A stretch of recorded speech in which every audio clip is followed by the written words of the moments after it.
Hi friends, welcome back to our study house. నేను మీ సంజు సందీప్. ఈరోజు అన్ని న్యూస్ పేపర్లో వచ్చినటువంటి ఇంపార్టెంట్ ఎడ్యుకేషన్ అప్డేట్స్ మరియు కొన్ని ఇంపార్టెంట్ కరెంట్ అఫైర్స్ అయితే గలవు. వీడియోని అయితే ఎక్కడ కూడా స్కిప్ చేయకుండా చివరి వరకు చూడండి. చూసే ప్రతి ఒక్కరు కూడా ఒక లైక్ చేయండి. మొదటి అప్డేట్ మనం చూసుకున్నట్లయితే తెలంగాణలో త్వరలోనే 22,033 ప్రభుత్వ ఉద్యోగాల భర్తీకి నోటిఫికేషన్ అంటూ రావడం అయితే జరిగిందన్నమాట. మన తెలంగాణ రాష్ట్రంలో తొందరలోనే 22,033 ఉద్యోగాలకు నోటిఫికేషన్లు ఇచ్చేందుకైతే ప్రభుత్వ యంత్రాంగం సన్నాహాలు అయితే చేస్తుంది. క్యాబినెట్ ఆదేశాల మేరకు త్వరలోనే నియామక ప్రకటనలు కూడా వెలువడనున్నాయన్నమాట. ఇందులో మనం చూసుకున్నట్లయితే 13,000 వరకు అయితే గ్రూప్ 1, గ్రూప్ 2, గ్రూప్ 3, గ్రూప్ 4 పోస్టులు అయితే ఉండనున్నాయి. అలాగే గెజిటెడ్ ఇంజనీరింగ్ తదితర సర్వీసుల్లో మిగతా ఖాళీలను అయితే భర్తీ చేయనున్నారనమాట. సో ఇప్పటికే ఆయా విభాగాల నుంచి ఖాళీల జాబితా అయితే అందింది టీజీపీఎస్కి. సో ప్రభుత్వ వర్గాలు అయితే తెలిపాయన్నమాట తొందరలోనే నోటిఫికేషన్ విడుదల చేసేందుకు సన్నాహాలు జరుగుతున్నాయని. నెక్స్ట్ అప్డేట్ మనం చూసుకున్నట్లయితే దేశంలో పలు హైకోర్టు ప్రధాన న్యాయమూర్తుల బదిలీ అంటూ రావడం అయితే జరిగింది. మరి మన తెలంగాణ రాష్ట్రంలో కూడా ఎవరు వచ్చారంటే తెలంగాణ రాష్ట్ర హైకోర్టు సీజేగా ఆపరేష్ కుమార్ సింగ్ అయితే మన తెలంగాణ హైకోర్టు సీజేగా అయితే రావడం జరిగింది. మరి త్రిపుర హైకోర్టు సీజేగా ఎవరంటే ఎంఎస్ రామచంద్రరావు అయితే రావడం జరిగింది. రాజస్థాన్ చూసుకున్నట్లయితే రాజస్థాన్ హైకోర్టు సీజేగా ఎవరు కేఆర్ శ్రీరామ్ అయితే రావడం జరిగింది. మనం గుర్తుపెట్టుకోవాల్సింది ఇటీవల తెలంగాణ హైకోర్టు సీజేగా ఎవరు వచ్చారంటే ఆపరేష్ కుమార్ సింగ్ అని గుర్తుపెట్టుకోండి. నెక్స్ట్ అప్డేట్ మనం చూసుకున్నట్లయితే 3 రాష్ట్రాలకు కొత్త గవర్నర్లు అంటూ రావడం అయితే జరిగింది. 3 రాష్ట్రాలకు గవర్నర్లను అలాగే ఒక కేంద్ర పాలిత ప్రాంతానికి లెఫ్టినెంట్ గవర్నర్ను నియమిస్తూ రాష్ట్రపతి ద్రౌపది ముర్ము అయితే ఉత్తర్వులు అయితే జారీ చేయడం జరిగిందన్నమాట. ఆ 3 రాష్ట్రాలు ఏమిటంటే గోవా, హర్యానా, మణిపూర్ అన్నమాట. వీటికి కొత్త గవర్నర్ అయితే నియమించారు. అలాగే మరి ఒక కేంద్ర పాలిత ప్రాంతం అన్నాం కదా, అది వచ్చేసి మనకు లడక్ అన్నమాట. ఈ లడక్కు లెఫ్టినెంట్ గవర్నర్ అయితే నియమించారు. మొదటగా మనం ఈ యొక్క గోవా గవర్నర్గా ఎవరు నియమించారు అంటే అశోక గజపతి రాజు ఉన్నాడు కదా, అతన్ని అయితే నియమించడం జరిగింది. అతను ఇంత ముందుకు ఇక్కడ 2014 మే నుంచి 2018 మార్చి వరకు ఎక్కడ పనిచేశారు? కేంద్ర పౌర విమానయాన శాఖలో మంత్రిగా అయితే పనిచేశారన్నమాట. సో అతనిని గోవా గవర్నర్గా అయితే నియమించడం జరిగింది. మరి ఎవరి స్థానంలో నియమించారు ఇతనిని గవర్నర్గా అంటే పిఎస్ శ్రీధరన్ పిల్లై స్థానంలో అయితే అశోక గజపతి రాజును గోవా గవర్నర్గా అయితే నియమించారని గుర్తుపెట్టుకోండి, ఓకేనా. నెక్స్ట్ మనం చూసుకున్నట్లయితే హర్యానా వచ్చేసి మనం చూసుకుంటే ఎవరు ప్రొఫెసర్ అసీం కుమార్ ఘోష్ను హర్యానా గవర్నర్గా అయితే నియమించారనమాట. ఈయన ఎప్పుడు 1999 నుంచి 2002 వరకు ఈ యొక్క బీజేపీ పశ్చిమ బెంగాల్ రాష్ట్ర అధ్యక్షుడు కూడా పనిచేశారనమాట. నెక్స్ట్ మణిపూర్ గవర్నర్ ఎవరు? అజయ్ కుమార్ భల్లా అన్నమాట. మన ఇండియాలో ఎక్కువసార్లు రాష్ట్రపతి పాలన అమలు చేసిన రాష్ట్రం కూడా మణిపూర్ కదా. రీసెంట్గా మనం చూసుకున్నాం ఏమిటి అవి కుకీలు మేతుల గొడవల వల్ల కూడా. సో అలా అనమాట. నెక్స్ట్ మనం చూసుకున్నట్టయితే లడక్, ఇది కేంద్ర పాలిత ప్రాంతం కదా. లడక్ లెఫ్టినెంట్ గవర్నర్గా ఎవరు వచ్చారంటే జమ్మూ కాశ్మీర్ యొక్క మాజీ ముఖ్యమంత్రి ఉన్నాడు కదా కవిందర్ గుప్తా, ఇతన్ని అయితే లడక్ లెఫ్టినెంట్ గవర్నర్గా అయితే నియమించారనమాట. సో ఇవి గుర్తుపెట్టుకోండి, ఓకేనా. ఇటీవల 3 రాష్ట్రాలకు కొత్త గవర్నర్ ఎవరో చూస్తాం కదా. గోవాకు వచ్చేసి మనకు అశోక గజపతి రాజు, హర్యానాకు వచ్చేసి అసీం కుమార్ ఘోష్, మణిపూర్కి వచ్చేసి అజయ్ కుమార్ భల్లా. అదే మనకు కేంద్ర పాలిత ప్రాంతం అయితే ఎవరు? కవిందర్ గుప్తా, ఓకేనా. నెక్స్ట్ అప్డేట్ మనం చూసుకున్నట్లయితే అమరాబాద్లో పుల్లు 36 అంటూ రావడం అయితే జరిగింది. 2023-24తో పోలిస్తే 3 అధికంగా పెరిగాయి అంటూ రావడం అయితే జరిగిందన్నమాట. మనం చూసుకున్నట్లయితే మన తెలంగాణ రాష్ట్రంలో ఈ యొక్క ప్రాజెక్ట్ టైగర్ కార్యక్రమం ఉంది కదా, ఇందులో భాగంగా చేపట్టినటువంటి చర్యలు సత్ఫలితాలు ఇస్తున్నాయని చెప్పి అంటున్నారు అనమాట. ముఖ్యంగా చూసుకుంటే అమరాబాద్ పుల్ల అభయారణ్యం ఉంది కదా, సో అందులో పెద్ద పుల్ల సంఖ్య గణనీయంగా పెరుగుతుందంట. మనం చూసుకుంటే 2023-24తో పోలిస్తే ఇప్పుడు 3 అధికంగా పెరిగాయంట. అంటే 2023-24లో 33 పుల్లు ఉంటే ఇప్పుడైతే ఈ యొక్క 2024-25లో 36 పుల్లకైతే చేయడం జరిగింది. సో మొత్తం మనం చూసుకున్నట్లయితే 13 మగ పులులు ఉన్నాయి, 20 ఆడపులులు ఉన్నాయి. లింగభేదం తెలియని ఒక పులి, అలాగే 2 పిల్లలు అయితే ఉన్నట్లు గుర్తించారు అన్నమాట వీళ్ళు. సో ఇది మంచి ప్రోత్సాహకరమైనది అని చెప్పి చెప్తున్నారు అన్నమాట. సో ఇది అందులో మనం చూసుకున్నట్లయితే ఏటీఆర్లో అడల్ట్ టైగర్ 26 నుంచి 34 పెరగడం పర్యావరణానికి ఎంతో మేలు చేస్తుందని కూడా అంచనా అయితే వేయడం జరిగింది. మనం చూసుకున్నట్లయితే ఈ యొక్క 2023 మరియు 24 సంవత్సరాన్ని గాను అలాగే 2024 మరియు 25 సంవత్సరంలో పుల్ల గణాంకాలు ఎలా ఉన్నాయో ఒకసారి చూసుకుందాం. 2023 మరియు 24లో మొత్తం పుల్లు 33 ఉంటే 2024 మరియు 25 సంవత్సరాలు 36 అయితే చేరాయి. మగ పులులు 2023-24లో 11 ఉంటే ఇప్పుడు 13 అయితే చేరాయి 2024-25కి. ఆడపులులు 2023 మరియు 24కి 15 ఉంటే ఈ 2024-25కి 20గా చేరాయి. పులి పిల్లలు చూసుకుంటే 2023-24కి 7 ఉంటే ఈ 2024-25కి 2గా ఉన్నాయి. లింగ నిర్ధారణ కాని పులులు ఉంటాయి కదా, అవి 2023 మరియు 24 సంవత్సరానికి 0గా ఉన్నాయి, ఏమీ లేవు. కానీ ఈ 2024-25కి అయితే 1గా అయితే ఉండడం జరిగింది అన్నట్టు. నెక్స్ట్ అప్డేట్ మనం చూసుకున్నట్లయితే తెలంగాణకు 2 స్వచ్ఛ అవార్డులు అంటూ రావడం అయితే జరిగిందన్నట్లు కేంద్ర పట్టణాభివృద్ధి శాఖ నిర్వహించినటువంటి ఈ యొక్క స్వచ్ఛ సర్వేక్షణ్ ఈ 2024 మరియు 25వ సంవత్సరంలో భాగంగా తెలంగాణకి 2 అవార్డులు అయితే కైవసం చేసుకుందని చెప్పుకోవచ్చు. అయితే స్పెషల్ కేటగిరీలో పరిశుభ్రమైన కంటోన్మెంట్గా మొదటి స్థానంలో ఏది నిలిచింది, సికింద్రాబాద్ అయితే స్థానాన్ని దక్కించుకుంది. రెండవది అయితే హైదరాబాద్ అయితే అవార్డు అయితే సొంతం చేసుకుందన్నమాట. అయితే గురువారం నాడు ఢిల్లీలో జరిగిన విజ్ఞాన్ భవన్లో రాష్ట్రపతి ద్రౌపది ముర్ము ఆధ్వర్యంలో జరిగినటువంటి కార్యక్రమంలో కేంద్ర పట్టణాభివృద్ధి శాఖ మంత్రి ఉంటాడు కదా మనోహర్ లాల్ ఖట్టార్, అతని నుంచి అవార్డులు 2 మున్సిపల్ కార్పొరేషన్లకు సంబంధించిన అధికారులు అయితే స్వీకరించారు అనమాట. సో మన తెలంగాణకి ఎన్ని అవార్డులు దక్కాయి, 2 అవార్డులు అయితే దక్కాయి అన్నమాట. మరి ఎప్పటిలాగానే మనం చూసుకుంటే మొదటి స్థానంలో ఏది ఉందంటే మధ్యప్రదేశ్ రాష్ట్రానికి చెందినటువంటి ఇండోరు వరుసగా 8వసారి కూడా పరిశుభ్ర నగరంగా అయితే మొదటి స్థానంలో అయితే నిలవడం జరిగింది, అవార్డులు అయితే సొంతం చేసుకోవడం జరిగింది. ఆ తర్వాత స్థానంలో ఏమున్నాయంటే సూరత్, నావీ ముంబై, విజయవాడ అయితే నిలిచాయన్నమాట.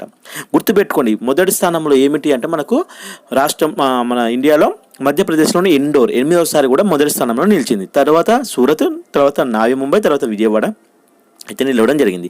అదే మనం చూసుకున్నట్లయితే 14 కోట్ల మంది ప్రజలు పాల్గొన్నారన్నమాట ఈ శాఖ తెలిపింది. అయితే దీని వచ్చిన అవార్డులు ఉంటాయి కదా ఫలితాలు, దాన్ని అనుసరించి 4 కేటగిరీలో 78 అవార్డులు అయితే ప్రకటించారు. ఇందులో మనకి ఇంపార్టెంట్ చూసుకుంటే తెలంగాణకి ఎన్ని అవార్డు దక్కాయి, 2 స్వచ్ఛ అవార్డులు అయితే దక్కాయి. అది ఏపీకి వచ్చేసి 5 అవార్డులు అయితే దక్కాయి అన్నమాట ఈ 2024-25 స్వచ్ఛ అవార్డులో. మనకు ఓకేనా, గుర్తుపెట్టుకోండి బాగా, తెలంగాణకు 2, ఏపీకి అయితే 5. నెక్స్ట్ అప్డేట్ మనం చూసుకున్నట్లయితే బిగ్ డెసిషన్ అంటూ రావడం అయితే జరిగింది. ఆ బిగ్ డెసిషన్ అంటే ఏమిటో ఒకసారి మనం తెలుసుకుందాం ఏమిటో. అయితే మన భారతదేశంలోని ఉత్తరాఖండ్ అయితే రాష్ట్రం ఉంది కదా, ఈ యొక్క ఉత్తరాఖండ్లో అయితే ఏం చేస్తారంటే ప్రభుత్వ స్కూళ్ళు ఉంటాయి కదా, ఈ ప్రభుత్వ స్కూల్లో భగవద్గీత గీతా శ్లోకం అయితే మ్యాండేటరీ అయితే చేశారన్నమాట. ప్రతిరోజు ఉదయం మనము వందే మాతరం జనగణమన ఎలా అయితే చదువుతామో ఈ గీతా శ్లోకం కూడా అలాగే చదవాలని చెప్పి ప్రభుత్వ స్కూళ్ళలో తీసుకొచ్చారు. మొదటిసారిగా ఈ యొక్క ప్రభుత్వ స్కూల్లో గీతా శ్లోకాన్ని తీసుకొచ్చిన భగవద్గీత అది ఏ రాష్ట్రం అంటే ఉత్తరాఖండ్గా గుర్తుపెట్టుకోండి. ఓకేనా, ఉత్తరాఖండ్ అని చెప్పి గుర్తుపెట్టుకోండి. ఉత్తరాఖండ్లో మనకు యూనిఫామ్ సివిల్ కోడ్ కూడా ఉంది కదా, గుర్తుపెట్టుకోండి. ఇటీవల మన ఇంకో న్యూస్ కూడా చూసాం ఉత్తరాఖండ్ నుండి. ఏమిటిదంటే మన ఉత్తరాఖండ్లో మొదటిసారిగా మనకు స్వతంత్రం వచ్చిన తర్వాత అందులో నుండి ఒక 3 గ్రామాలు ఇటీవలనే ఓటింగ్ కూడా ఉపయోగించుకున్నాయన్నమాట. వాళ్ళకి ఓటు హక్కులు కూడా ఇటీవలనే లభించాయి 3 గ్రామాలకు, ఇప్పటి వరకు లేవన్నమాట వాళ్ళకు. అక్కడ ఉన్న ప్రజలు ఉంటారు కదా ట్రైబల్ ప్రజలు, వాళ్ళకి అసలు ఓటు హక్కు అంటే ఏమిటి, బయట వారితో సంబంధాలే లేవన్నమాట. వారు ఒక అడవిలో నివసించేవారు, వారికి ప్రభుత్వం అక్కడ ఓటు హక్కును కూడా కల్పించింది 3 గ్రామాలకు వచ్చేసి. ఎక్కడ అంటే అది కూడా ఉత్తరాఖండే, యూనిఫామ్ సివిల్ కోడ్ కూడా ఉత్తరాఖండే. ఇటీవల మరి ఒకటి ఏమిటి మనకు గీతా శ్లోక ఇది తీసుకొచ్చింది కదా ప్రభుత్వ స్కూళ్ళలో మ్యాండేటరీ చేస్తూ, అది కూడా ఉత్తరాఖండే. చాలా మంచి డిసిషన్ తీసుకున్నారు. నెక్స్ట్ అప్డేట్ మనం చూసుకున్నట్లయితే భారతీయ గణితానికి కొరియాలో గౌరవం అంటూ రావడం అయితే జరిగిందన్నట్లు దక్షిణ కొరియా రాజధాని నగరం సియోల్లో జరుగుతున్నటువంటి తూర్పు ఆసియా 9వ గణిత విద్యా సదస్సులో మన భారతీయ సాంప్రదాయ గణిత పద్ధతులకు గుర్తింపు అయితే లభించింది. అయితే ఇది ఎప్పటి నుండి ఎప్పటి వరకు జరుగుతుంది, జూలై 18 నుంచి 22 వరకు అయితే ఈ సదస్సు అయితే జరుగుతుందన్నమాట.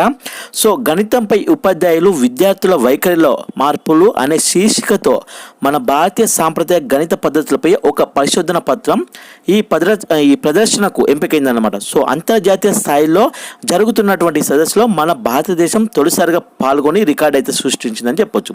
ఈ పరిశోధన పత్రాన్ని ఎక్కడ తమిళనాడులోని అరోవిల్లోకి చెందినటువంటి శ్రీ అరబిందో అంతర్జాతీయ విద్యా పరిశోధన సంస్థ chairman doctor Sanjeev Ranganathan Auroville school గణిత ఉపాధ్యాయురాలు పువిజీ సంయుక్తంగా అయితే రూపొందించారన్నమాట. నెక్స్ట్ అప్డేట్ మనం చూసుకున్నట్లయితే అత్యుత్తమ బ్యాంకుగా ఎస్బీఐ అంటూ రావడం అయితే జరిగింది అన్నట్టు ప్రభుత్వ రంగ బ్యాంకింగ్ దిగ్గజం స్టేట్ బ్యాంక్ ఆఫ్ ఇండియా తాజాగా ఈ 2025 సంవత్సరానికి గాను గ్లోబల్ ఫైనాన్స్ మ్యాగజైన్ నుంచి ప్రపంచంలోనే అత్యుత్తమ కన్స్యూమర్ బ్యాంకు గుర్తింపు అయితే దక్కించుకుందనమాట. సో ఈ ఏడాది అక్టోబర్ 18న అమెరికా రాజధాని అయినటువంటి వాషింగ్టన్లో జరిగే IMF ప్రపంచ బ్యాంక్ వార్షిక సదస్సులో ఎస్బీఐ చైర్మన్ ఉన్నారు కదా సిఎస్ చెట్టి ఈ పురస్కారాన్ని అయితే అందుకొని ఉన్నారు అనమాట. సో కస్టమర్లకు మెరుగైన సేవలను అందించడమే తప్ప తమ వృద్ధి వ్యూహానికి కీలకం శెట్టి తెలిపారు. అన్ బోర్డింగ్ సరళంతం చేయడం, ప్రాంతీయ భాషలో వాయిస్ బ్యాంకింగ్ లాంటి కొత్త ఆవిష్కరణలతో 52 కోట్లకు పైగా కస్టమర్లకు ప్రపంచ స్థాయి సర్వీసులు అందిస్తున్నామని పేర్కొన్నారు. సో అత్యుత్తమ బ్యాంకుగా ఏం నిలిచింది, ఎస్బీఐ అయితే నిలవడం జరిగింది. నెక్స్ట్ అప్డేట్ మనం చూసుకున్నట్లయితే మహారాష్ట్రలోని ఇస్లాంపూర్కి ఈశ్వర్పూర్ అనే పేరు మార్పు అంటూ రావడం జరిగింది. ఇప్పుడు మహారాష్ట్ర సీఎంగా ఎవరున్నారు, దేవేంద్ర ఫడ్నవీస్ అయితే ఉండడం జరిగింది కదా. మహారాష్ట్రలోని సంగ్లీ జిల్లాలో ఇస్లాంపూర్ అనే పేరును ఎలా మారుస్తున్నారు, ఈశ్వర్పూర్గా అయితే మారుస్తున్నట్లు శుక్రవారం ప్రభుత్వం అయితే ప్రకటించింది. అయితే గురువారం జరిగిన కేబినెట్ సమావేశంలో ఈ మేరకు నిర్ణయం తీసుకున్నామని, కేంద్ర ఆమోదం కోసం దీన్ని పంపుతామని మంత్రి ఛగన్ భుజ్బల్ తెలిపారు. పేరు మార్చాలని హిందుత్వ సంస్థ శివ్ ప్రతిష్టన్ ఇటీవల కలెక్టర్ కార్యాలయానికి వినతి పత్రం కూడా సమర్పించిన నేపథ్యంలోనే ఫడ్నవీస్ ప్రభుత్వం ఈ నిర్ణయాన్ని తీసుకోవడం గమనార్హం అన్నమాట. సో మహారాష్ట్రలో నేటి ఇస్లాంపూర్ అనే పేరుకి ఈశ్వర్పూర్ అనే పేరుగా మారుస్తున్నారు. నెక్స్ట్ అప్డేట్ మనం చూసుకున్నట్లయితే పూర్వీకుల ఆస్తిలో గిరిజన స్త్రీకి సమాన వాటా అంటూ రావడం అయితే జరిగింది. మనం ఒకసారి తెలుసుకుందాం ఏమిటో ఇది పూర్తిగా. గిరిజన మహిళలు ఉంటారు కదా, ఈ యొక్క గిరిజన మహిళకు లేదా చట్టబద్ధమైన ఆమె వారసులకు పూర్వీకుల ఆస్తిలో సమాన వాటా ఉంటుందని గురువారం నాడు సుప్రీంకోర్టు స్పష్టమైతే చేసింది. మహిళా వారసులకు ఆస్తిలో హక్కును నిరాకరించడం లింగపరమైన విభజన అంటూ వివక్షలను కూడా తీవ్రతరం చేస్తుందని, చట్టం దీన్ని అడ్డుకోవాలని జస్టిస్ సంజయ్ ఖరోల్, జస్టిస్ జై మలియా బగిచ్వాలా ధర్మాసనం పేర్కొందన్నమాట. ఈ కేసులో కింది కోర్టు అభిప్రాయాలను సమర్థిస్తే గిరిజన మహిళ ఆమె వారసులకు ఆచార విరుద్ధం పేరిట ఆస్తి హక్కును నిరాకరించినట్లు అవుతుందని తెలిపింది. చట్టంలాగే ఆచారాలు కూడా కాలంలో చిక్కుకుపోకూడదని, వీటి వెనుక దాగి ఆశ్రయం పొందేందుకు ఇతరుల హక్కులను హరించడానికి మరొకరిని అనుమతించకూడదని న్యాయమూర్తులు వ్యాఖ్యానించారు. ఎస్టీ తెగకు చెందిన ఓ మహిళా వారసురాలు దాఖలు చేసినటువంటి అప్పీల్ విచారణ సందర్భంగా ధర్మాసనం ఈ తీర్పు చెప్పిందనమాట. తమ తల్లి తరపు తాతకు సంబంధించినటువంటి ఆస్తి ఉంటుంది కదా, వాటిని విభజించాలని పిటిషన్లు కోరారు. వీరి అప్పీల్ను కింది కోర్టు కొట్టేయగా సుప్రీంకోర్టును అయితే ఆశ్రయించారన్నమాట వాళ్ళు. సో ఈ అంశంలోనే రాజ్యాంగంలో 14వ అధికరణం అంటే చట్టం ముందు అందరూ సమానులే కదా, 14వ ఆర్టికల్ అంటే. సో ఉల్లంఘన ప్రశ్న కూడా తలెత్తకున్నట్లు సుప్రీంకోర్టు తన తీర్పులో పేర్కొంది. ఇక్కడ ఏమిటంటే మ్యాక్సిమం అబ్బాయిలకి ఇస్తారు కదా ఆస్తులు. ఇక్కడ ఒక గిరిజన మహిళ యొక్క స్త్రీ ఏం చేసిందంటే తన తల్లికి సంబంధించిన ఆస్తి, తన పూర్వీకులు తాతకు సంబంధించిన ఆస్తి నాకు కూడా వాటా కావాలని చెప్పి అడిగితే కింది కోర్టులు ఉంటాయి కదా, సో అవి అయితే కొట్టివేయడం జరిగిందనమాట. అయితే వాళ్ళు సుప్రీంకోర్టుని ఆశ్రయిస్తే సుప్రీంకోర్టు ఏమందంటే మనకు ఆర్టికల్ 14 కింద చట్టం ముందు అందరూ సమానులే కదా, వాళ్ళకి కించపరిచినట్లు అవుతుంది కాబట్టి వారికి కూడా ఆస్తి దక్కాలి ఇవ్వాలి అని చెప్పి ఒక తీర్పునైతే ఇచ్చిందన్నమాట సుప్రీంకోర్టు. నెక్స్ట్ అప్డేట్ మనం చూసుకున్నట్లయితే అత్యంత స్వచ్ఛ నగరంగా అహ్మదాబాద్ అంటూ రావడం అయితే జరిగింది. దేశంలోనే అత్యంత స్వచ్ఛమైన పెద్ద నగరాలలో 10 లక్షలకు పైగా జనాభా కలిగిన జాబితాలో మన గుజరాత్లోని అహ్మదాబాద్ అయితే మొదటి స్థానంలో అయితే నిలిచింది. మధ్యప్రదేశ్ రాజధాని భోపాల్కు 2వ స్థానం అయితే దక్కింది. ఉత్తరప్రదేశ్ రాజధాని లక్నోకు 3వ స్థానం అయితే దక్కింది అన్నట్టు ఈ 2024 మరియు 25 స్వచ్ఛ సర్వేక్షణ ఫలితాలను కేంద్ర ప్రభుత్వం గురువారం వెల్లడించింది అన్నమాట. సో ఈ ఏడాదిలో మొత్తం కేటగిరీలో 4 నగరాలకు ర్యాంకులు అయితే ప్రకటించారు. ఈ యొక్క పరిశుద్ధ్యం పచ్చదనం విషయంలో మెరుగైన పనితీరును కనబరిచిన నగరాలకు ప్రజాభిప్రాయం మేరకు ర్యాంకులు కేటాయించారనమాట. దేశవ్యాప్తంగా 4500 నగరాల పట్టణాల్లో ఈ సర్వే నిర్వహించారనమాట. సో స్వచ్ఛత యాప్తో పాటు ప్రభుత్వ వెబ్సైట్, సోషల్ మీడియా వేదికల ద్వారా ప్రజలను ప్రశ్నించారనమాట 14 కోట్ల మంది. సో మొదటి స్థానంలో ఏది నిలిచిందన్నమాట మనకు గుజరాత్లోని అహ్మదాబాద్, 2వ స్థానంలో మధ్యప్రదేశ్లోని భోపాల్, 3వ స్థానంలో వచ్చేసి చూసుకుంటే ఉత్తరప్రదేశ్లోని లక్నో అయితే నిలవడం జరిగిందన్నమాట. అలాగే మనకు సూపర్ స్వచ్ఛ లీగ్ కేటగిరీలో ఇండోర్, సూరత్, నావి ముంబై, విజయవాడ అయితే ఉండడం జరిగింది. ఈ యొక్క స్వచ్ఛ సర్వేక్షణ పురస్కారాలను ప్రదానం ఎవరు చేశారు, రాష్ట్రపతి ద్రౌపది ముర్ము అయితే ప్రదానం చేయడం జరిగింది.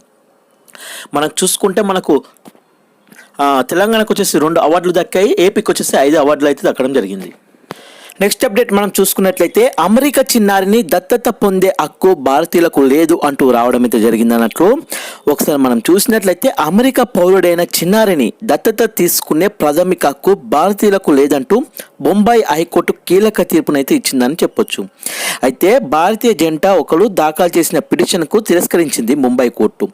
ఏమిటంటే మన దేశంలోని జువెనైల్ జస్టిస్ చట్టం ప్రకారం ఆ చిన్నారికి సంరక్షణ అవసరమని భావించినప్పుడే మినహా సాధారణ పరిస్థితుల్లో దత్తతకు అవకాశం ఉండదని స్పష్టం చేసింది హైకోర్టు. అయితే అమెరికా పౌరుడైన ఆ చిన్నారిని దత్తత తీసుకోవడానికి తొలుత ఆ దేశంలో అక్కడ ఉంటాయిగా చట్టాలు, వాటి నిబంధనల ప్రకారమే అక్కడ ప్రక్రియ పూర్తి చేయాల్సి ఉంటుందంట. ఆ తర్వాతే భారత్కు తీసుకురావడానికి అవసరమైన చర్యలు చేపట్టాలని హైకోర్టు అయితే స్పష్టం చేసింది. అయితే ఈ యొక్క కేసుకు సంబంధించిన చిన్నారి అంటే 2019లో అమెరికాలో జన్మించింది అన్నమాట. సో పిటిషన్ దాఖలు చేసిన దంపతులు ఈ నెలల వయసున్న చిన్నారిని భారత్కు తీసుకువచ్చారు. అప్పటి నుంచి చిన్నారిని వారితో నివసిస్తుండగా తాజాగా ఈ యొక్క దత్తత తీసుకునేందుకు ప్రయత్నాలు చేపట్టిందన్నట్టు. వీరి దత్తత అభ్యర్థనను నమోదు చేసేందుకు కేంద్ర దత్తత వనరుల సంస్థ నిరాకరించింది. అదే విషయాన్ని బాంబే హైకోర్టు కూడా తెలిపిందన్నట్టు. నెక్స్ట్ అప్డేట్ మనం చూసుకున్నట్లయితే దేశంలో రెండో అతిపెద్ద కేబుల్ బ్రిడ్జి సిగందూర్ చౌడేశ్వరి వంతెన అంటూ రావడం అయితే జరిగిందన్నమాట. సో ఇది ఎక్కడుంది, మనకు కర్ణాటక రాష్ట్రంలో అయితే ఉండడం జరిగింది. ఏ జిల్లాలో? శివమొగ్గ జిల్లాలో అయితే ఉండడం జరిగింది. సో మరి ఈ యొక్క వంతెనను ఏ నదిపై నిర్మించారంటే శరావతి నదిపై బ్యాక్ వాటర్స్ పై నిర్మించడం జరిగింది. నిర్మించిన వంతెన పేరు సిగందూర్ చౌడేశ్వరి వంతెన అన్నమాట. సో ఓకేనా, భారతదేశంలోనే రెండో అతిపెద్ద బ్రిడ్జిగా గుర్తింపు పొందింది. మరి మొదటి స్థానంలో అంటే భారతదేశంలో మొదటి అతిపెద్ద కేబుల్ వంతెన ఏదంటే మనకు గుజరాత్లోని ద్వారకలో నిర్మించారు కదా సుదర్శన్ సేతు అని, ద్వారకా సిగ్నేచర్ బ్రిడ్జి. సో అది అన్నమాట మొదటిది. సెకండ్ వచ్చేసి ఇది అన్నమాట. సో మనం చూసుకున్నట్లయితే ఈ వంతెన ఇక్కడ శరావతి నదిపై నిర్మించారన్నమాట. సో అక్కడ ప్రజలకు కూడా ఆ యొక్క దేవస్థానం ఉంటుంది కదా, సిగందూర్ చౌడేశ్వర దేవస్థానం సందర్శించుకోవడానికి కూడా శీఘ్రం అవుతుందని చెప్పి సంతోషం వ్యక్తం చేశారు. మెరుగుపడుతుందని, అక్కడ వనరులను అలాగే వృధా చేసేది అంటే రాకపోకలు కూడా మంచిగా సులభంతరం అవుతాయని చెప్తున్నాను అనమాట. ఈ యొక్క సిగందూర్ చౌడేశ్వర్ వంతెన పొడవు చూసుకుంటే మనం 2.44 కిలోమీటర్లు ఉంటుంది. 2.14 కిలోమీటర్ల వంతెన పొడవు అన్నమాట దీనిది. ఈ అప్రోచ్ రోడ్లతో కలిపి 2.44 కిలోమీటర్ల కేబుల్ అన్నమాట. సో 740 మీటర్లు ఉంటుంది అన్నట్టు. వెడల్పు చూస్తే 16 మీటర్లు అయితే ఉంటుంది. సో భారతదేశంలో రెండో అతిపెద్ద కేబుల్ బ్రిడ్జ్ వచ్చేసి సిగందూర్ చౌడేశ్వర్ వంతెన. ఎక్కడుంది? కర్ణాటకలో ఉంది. ఏ జిల్లా? శివమొగ్గ జిల్లాలో. ఏ నదిపై ఉంది అంటే మనకు శరావతి నదిపై ఉంది. నెక్స్ట్ అప్డేట్ మనం చూసుకున్నట్లయితే వర్షాకాల సమావేశాల్లో పార్లమెంట్ ముందుకు 8 బిల్లులు అంటూ రావడం అయితే జరిగింది. అయితే ఈ నెల 21న ప్రారంభమైనటువంటి పార్లమెంట్ వర్షాకాల సమావేశాల్లో 8 బిల్లు పెట్టినట్లు సమాచారం అన్నమాట. అయితే ఈ యొక్క 8 బిల్లు ఏంటో ఒకసారి చూద్దాం. జాతీయ క్రీడా పాలన బిల్లు అన్నట్టు, భౌగోళిక వారసత్వ కట్టడాల అవశేషాలు అంటే సంరక్షణ నిర్వహణకు సంబంధించిన బిల్లు, గనులు ఖనిజాలు అభివృద్ధి నియంత్రణ సవరణ బిల్లు, జాతీయ యాంటీ డోపింగ్ సవరణ బిల్లులను పార్లమెంట్లో ప్రవేశపెట్టేందుకు ప్రణాళిక అయితే సిద్ధమైంది. మణిపూర్ వస్తు సేవల నిబంధనల సవరణ bill, Indian institute of management సవరణ బిల్లు సహా పన్ను చట్టాల సవరణ బిల్లును వర్షాకాల సమావేశాల్లో అయితే ప్రవేశపెట్టనున్నారు. ఈ సమావేశాల్లో కేంద్రం ఆదాయ పన్ను 2025 బిల్లులను కూడా ప్రవేశపెట్టే అవకాశం ఉన్నట్టు తెలుస్తుంది. ఈ బిల్లును ఫిబ్రవరిలో లోక్సభలో ప్రవేశపెట్టి సెలెక్ట్ కమిటీ పంపించారు. దీన్ని బుధవారం కమిటీ ఆమోదించడంతో సోమవారం లోక్సభకు సమర్పించవచ్చని మణిపూర్ రాష్ట్రపతి పాలన పొడిగింపుపై కేంద్ర పార్లమెంటు ఆమోదం తీసుకునే ఉంది. అయితే ఈ యొక్క వర్షాకాల సమావేశాలు ఎప్పటి నుండి జరుగుతాయి? జూలై 21 నుండి అంటే రేపటి నుండి ఆగస్టు 21 వరకు 21 రోజుల పాటు అయితే జరగనున్నాయి అనమాట. అంటే నెల రోజుల పాటు ఉంటాయి. నెక్స్ట్ అప్డేట్ చూసుకున్నట్లయితే కొత్తగూడెం ఎర్త్ సైన్సెస్ యూనివర్సిటీకి మాజీ ప్రధాని మన్మోహన్ సింగ్ పేరు అంటూ రావడం అయితే జరిగింది. అయితే మన తెలంగాణ రాష్ట్రంలో కొత్తగూడెం ఉంది కదా జిల్లా, ఈ కొత్తగూడెంలో ఏర్పాటు చేసినటువంటి తెలంగాణ ఎర్త్ సైన్సెస్ విశ్వవిద్యాలయానికి రాష్ట్ర ప్రభుత్వం మాజీ ప్రధాని మన్మోహన్ సింగ్ ఉన్నాడు కదా, అతని పేరుని అయితే పెట్టింది అన్నట్టు. Manmohan Singh earth sciences university of Telangana పేరు మార్చు సోమవారం ఉత్తర్వులు కూడా జారీ చేసింది. ఇటీవల మన్మోహన్ సింగ్ పేరుతో ఏ విశ్వవిద్యాలయాన్ని ఏ జిల్లాలో పెట్టుకోండి, ఏంటిది? తెలంగాణ ఎర్త్ సైన్సెస్ విశ్వవిద్యాలయానికి మన్మోహన్ సింగ్ పేరు. నెక్స్ట్ అప్డేట్ మనం చూసుకున్నట్లయితే చిత్ర హింసల కేంద్రాలకు యునెస్కో వారసత్వ స్థలాల్లో చోటు అంటూ రావడం అయితే జరిగింది. కంబోడియాలో 50 ఏళ్ల క్రితం కమ్యూనిస్ట్ ఖమేర్ యూజ్ ప్రభుత్వం జన హత్యలకు చిత్ర హింసలకు ఉపయోగించిన 3 స్థలాలను శుక్రవారం యునెస్కో ప్రపంచ వారసత్వ స్థలాలలో అయితే చేర్చారన్నమాట. వాటిలో ఒకటి ఊచకోత స్థలం ది కిల్లింగ్ ఫీల్డ్స్ అని హాలీవుడ్ చిత్రం ద్వారా ప్రపంచానికి పరిచయమైంది. అది మిగతా 2 కారాగారాలే అన్నమాట. అంగర్ కోరు యొక్క పర్చ్తో పాటు మరి 3 కంబోడియా పురావస్తు కట్టడాలు కూడా ఇప్పటికే యునెస్కో వారసత్వ స్థలాల జాబితాలో ఉన్నాయి. కొత్తగా చేర్చిన 3 స్థలాలు హింస దౌర్జన్యాల వినాశకర ప్రభావం గురించి కొత్త తరానికి తెలియజెబుతామని కంబోడియా నిపుణుడు యూక్ చాంగ్ వివరించారు. నిరంతరం శాంతిని కాపాడాల్సిన అవసరాన్ని చాటి చెబుతూ ఆదివారం ఉదయం కంబోడియా ప్రజల డప్పులు మోగించాలని దేశ అధ్యక్షుడైనటువంటి హన్ మానే పిలుపు ఇచ్చారు. నెక్స్ట్ అప్డేట్ మనం చూసుకున్నట్లయితే మరాఠా పాలకుల కోటలకు యునెస్కో గుర్తింపు అంటూ రావడం అయితే జరిగిందన్నమాట. ఇప్పటికీ మన భారతదేశంలో 43 అయితే యునెస్కో వరల్డ్ హెరిటేజ్ సైట్ సంబంధించినవి అయితే ఉన్నాయి కదా. ఇప్పుడు 44గా మరాఠా పాలకుల యొక్క కోటలకు యునెస్కో గుర్తింపు అయితే దక్కిందన్నమాట. ఇందులో వచ్చేసి మనకు మహారాష్ట్ర నుంచి 11 ఉండగా తమిళనాడు నుంచి వచ్చి ఒకటైతే ఉన్నది. అవి ఏమిటంటే మనం చూసుకున్నట్లయితే మహారాష్ట్రలోని సల్హేర్ కోట, శివనేరి కోట, లోహడ్ కోట, కండేరి కోట, రాయగఢ్, రాజ్గఢ్, ప్రతాప్ కోట, అలాగే సువర్ణదుర్గ్, పన్హాల కోట, విజయదుర్గ్, సింధుదుర్గ్ అయితే నిలిచాయి మహారాష్ట్ర నుంచి. తమిళనాడులో జింజీ కోట ఒకటే ఉంది, గుర్తుపెట్టుకోండి. ఈ యొక్క ఏమిటి మరాఠా మిలిటరీ ల్యాండ్స్కేప్స్ అని అంటామన్నమాట. ఇవి 44గా మనకు గుర్తింపు అయితే లభించింది మన భారతదేశంలో. దీనికి యునెస్కో వరల్డ్ హెరిటేజ్ సంబంధించిన పూర్తి సమాచారం మనం వేరొక వీడియో సపరేట్గా దీనికోసమే మొత్తం పూర్తి సమాచారం ఉండేలాగా మీకు ఈజీగా ఉండేలాగా ఒక వీడియో చేసి పెడతాను, అది అయితే తప్పక చూడండి. నెక్స్ట్ అప్డేట్ మనం చూసుకున్నట్లయితే కాజీపేటలో మెట్రో బోగీలు వచ్చే మార్చి నాటికి 521 కోట్లతో తయారీ కేంద్ర ప్రారంభం అంటూ రావడం అయితే జరిగిందన్నమాట. ఈ బహుళ రైల్వే ఉత్పత్తి కేంద్రంగా తీర్చిదిద్దుతామంటూ, అలాగే ఇంజన్లు, బోగీలు, వ్యాగన్లు తయారు చేస్తామని, పరిశీలనలో వందే భారత్ కోచ్ల తయారీ అంటూ చిరకల స్వప్నాన్ని సాకారం చేసింది మోడీ అని రైల్వే మంత్రి అశ్విన్ అయితే చెప్పడం జరిగింది అన్నట్టు. ప్రత్యక్షంగా 3000 మందికి ఉద్యోగాలు కూడా కల్పించనున్నారని కిషన్ రెడ్డి అయితే తెలపడం జరిగిందన్నమాట. సో తెలంగాణ ప్రజల చిరకాల కళను నెరవేరుస్తూ ప్రధానమంత్రి నరేంద్ర మోడీ కాజీపేటలో బహుళ రైల్వే ఉత్పత్తి కేంద్రాన్ని ఏర్పాటు చేయాలని రైల్వే మంత్రి అశ్విన్ వైష్ణవ్ అయితే అన్నారు. కాజీపేటలో నిర్మిస్తున్న ఈ యొక్క రైల్వే మ్యానుఫ్యాక్చరింగ్ యూనిట్ను మరో కేంద్ర మంత్రి కిషన్ రెడ్డితో కలిసి శనివారం ఆయన పరిశీలించారు. ఈ సందర్భంగా వైష్ణవ్ మాట్లాడుతూ ఏమన్నారంటే, దీనికి బడ్జెట్ 521 కోట్లతో నిర్మిస్తున్నామని, ఈ ఫ్యాక్టరీలో 2026 మార్చి నాటికి ఉత్పత్తి మొదలవుతుందని కూడా చెప్పారు. కాజ్బేట్ యూనిట్ను కేవలం రైల్వే కోచ్ల తయారీలకు మాత్రమే పరిమితం చేయబోమంటూ ప్రకటించారన్నట్టు. ఇక్కడ మెట్రో రైలు బోగీలు కూడా తయారు చేస్తారంటూ కూడా తెలపడం జరిగింది. మెట్రో రైలు బోగీలు, ఇంజన్లు, వ్యాగన్లు కూడా తయారు చేస్తామని తెలిపాడు అనమాట. నెక్స్ట్ అప్డేట్ మనం చూసుకున్నట్లయితే బిల్లుల ఆమోదానికి గడువు అంశంలో రాష్ట్రపతి సందేహాలపై ఈ 22న సుప్రీంకోర్టు విచారణ అంటూ రావడం జరిగింది. ఈ అసెంబ్లీలో తీర్మానించిన బిల్లులను నిర్ణీత వ్యవధిలో ఆమోదించాలంటూ కోర్టులు రాష్ట్రపతికి గడువు విధించగలవా అన్న సందేహాలపై సుప్రీంకోర్టు ఈ నెల 22న విచారణ జరపనుందన్నమాట. సో ఇందుకోసం 5 సభ్యులతో కూడిన రాజ్యాంగ ధర్మాసనం కూడా ఏర్పాటైంది. ఈ ధర్మాసనంలో ప్రధాన న్యాయమూర్తి ఎవరు? Justice B R Gavai, justice Suryakant, justice Vikramnath, justice P S Narasimha, justice Atul S Chandurkar సభ్యులుగా అయితే ఉన్నారు. రాష్ట్ర అసెంబ్లీలో ఆమోదించిన బిల్లులను ఆయా రాష్ట్రాల గవర్నర్లు ఆమోదం కోసం రాష్ట్రపతి పంపినప్పుడు వాటిపై 3 నెలల్లోగా నిర్ణయాన్ని అయితే వెలువరించాల్సి ఉంటుంది కదా. సో ఏప్రిల్ 8న సుప్రీంకోర్టు తీర్పు ఇచ్చింది. ఏమని? తమిళనాడు గవర్నర్ బిల్లులను ఆమోదించకుండా తొక్కి పెడుతున్నారన్న ఆరోపణలపై దాఖలైన కేసులో ఆ ఆదేశాలు ఇచ్చిందనమాట. అయితే న్యాయస్థానాలు రాష్ట్రపతికి ఈ విధంగా గడువు విధించగలవా అన్న సమస్య తలెత్తింది. సో దాంతో రాష్ట్రపతి ముర్ము రాజ్యాంగంలోని ఆర్టికల్ 143 క్లాస్ 1 ప్రకారం ఈ సందేహాలని తీర్చాలని కోరుతూ సుప్రీంకోర్టుకు లేఖ కూడా రాశారు. ఇది జూలై 22న పంపిన ప్రెసిడెన్షియల్ రిఫరెన్స్ 14 కీలకమైన ప్రశ్నలను ప్రస్తావించి అభిప్రాయాలు చెప్పాలని కోరారు. వీటిపైన సుప్రీంకోర్టు విచారణ అయితే జరపనుందన్నమాట. నెక్స్ట్ అప్డేట్ మనం చూసుకున్నట్లయితే టిబెట్లో బ్రహ్మపుత్రపై ప్రపంచంలోనే అతిపెద్ద ప్రాజెక్టు అంటూ రావడం అయితే జరిగిందన్నట్లు. టిబెట్లో బ్రహ్మపుత్ర నదిపై ప్రపంచంలోనే అతి పెద్దదిగా ప్రసిద్ధి పొందనున్న భారీ జల విద్యుత్ ప్రాజెక్ట్ పనులను చైనా అయితే శనివారం నాడు లాంఛనంగా ప్రారంభించింది. అయితే దీనికోసం ఎన్ని కోట్ల డాలర్లంట? 16,708 కోట్ల డాలర్లు, అంటే సుమారుగా 14 లక్షల కోట్లంట. ఇంతటి వ్యయంతో దీన్ని భారత సరిహద్దుకు అతి సమీపంలోనే నిర్మిస్తున్నారు చైనా. టిబెట్లో బ్రహ్మపుత్ర నది తీరం వద్ద చైనా ప్రధాని లీ కియాంగ్ ఈ పనులను అయితే ప్రారంభించారని ప్రభుత్వ వార్తా సంస్థ వెల్లడించింది. అయితే మరి బ్రహ్మపుత్ర నది దిగువన పరివాహక ప్రాంతంలో ఉన్న మన భారత్, బంగ్లాదేశ్లలో ఈ ప్రాజెక్టుపై ఆందోళన అయితే వ్యక్తం అవుతుందన్నమాట. సో ఈ ప్రాజెక్టులో భాగంగా 5 జల విద్యుత్ కేంద్రాలు కూడా నిర్మించున్నారు.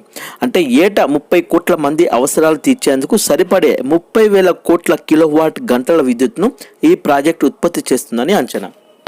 నెక్స్ట్ అప్డేట్ మనం చూసుకున్నట్లయితే రూపాయలు 263 కోట్లే అంటూ రావడం అయితే జరిగింది. దేనికోసం ఈ 263 కోట్లు ఒకసారి తెలుసుకుందాం. అరుదైన వస్తువులను వేలం వేసేది ఏంటిది? సదాబి సంస్థ కదా. ఈ యొక్క సదాబి సంస్థ తాజాగా ఒక పురాతన డైనోసార్ శిలాజాన్ని వేలం వేసిందన్నమాట. సో దీనికోసం ఎంత? ఏకంగా $30.5 మిలియన్ల ఓ వ్యక్తి కొనుగోలు చేశారు. $30.5 మిలియన్ల అంటే 263 కోట్లని అర్థం. సో ఇది 150 మిలియన్ల సంవత్సరాల కిందటిదని నిర్వాహకులు చెబుతున్నారు. ఏంటిది ఈ యొక్క డైనోసార్ అస్థిపంజరం అనమాట. సో ఇప్పటి వరకు ప్రపంచంలో 3వ అత్యంత విలువైన డైనోసార్ అస్థిపంజరం ఇదని చెప్తున్నారు. అలాగే గత ఏడాది జూలైలో నిర్వహించిన వేలంలో అపెక్స్ అనే మరో డైనోసార్ శిలాజం $44.6 మిలియన్ల అంటే 380 కోట్లకు పలికింది. తాజా వేలంలో శిలాజాన్ని ఎవరు కొన్నారన్న విషయాన్ని నియమానుసారం సంస్థ బయటపెట్టలేదన్నట్టు. ఇదే వేలంలో అంగారక గ్రహం నుంచి తీసుకొచ్చిన పెద్ద రాయిని కూడా దక్కించుకునేందుకు చాలామంది పోటీపడ్డారు. వేలంలో ఆ రాయి $5.3 మిలియన్ల అంటే 45 కోట్లు పలికిందన్నమాట.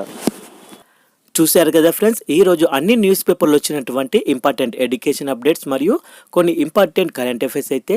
వీడియో నచ్చితే మాత్రం అలా చూసి వెళ్ళిపోకుండా ప్లీజ్ ఒక లైక్ చేయండి, షేర్ చేయండి, సబ్స్క్రైబ్ చేసుకోవడం మాత్రం మర్చిపోకండి ఫ్రెండ్స్. Thank you friends. జై హింద్.